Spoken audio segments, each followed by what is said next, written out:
తెలంగాణ ముఖ్యమంత్రి రేవంత్ రెడ్డి నివాసంలో 9 మంది ఎమ్మెల్యేలు భేటీ కావడం రాజకీయ వర్గాల్లో చర్చనీయాంశంగా మారింది. పార్టీ ఫిరాయించిన ఈ ఎమ్మెల్యేలకు స్పీకర్ ఇప్పటికే నోటీసులు జారీ చేశారు. అయితే వారిలో ఒకరిద్దరు మాత్రమే నోటీసులకు సమాధానమిచ్చారు. ఈ నేపథ్యంలో ఈ భేటీకి ప్రాధాన్యత ఏర్పడింది.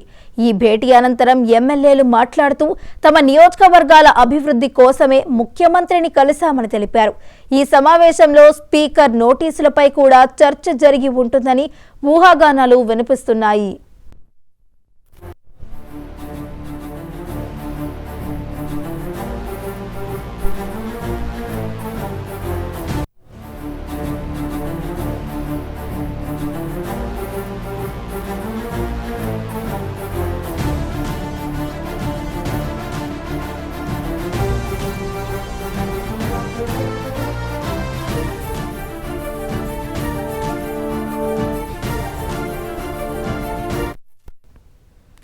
తెలంగాణ ముఖ్యమంత్రి రేవంత్ రెడ్డి నివాసంలో 9 మంది ఎమ్మెల్యేలు భేటీ కావడం రాజకీయ వర్గాల్లో చర్చనీయాంశంగా మారింది.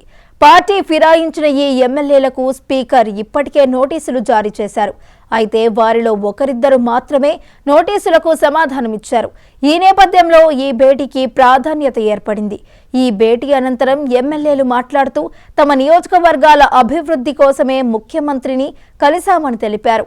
ఈ సమావేశంలో స్పీకర్ నోటీసులపై కూడా చర్చ జరిగి ఉంటుందని ఊహాగానాలు వినిపిస్తున్నాయి.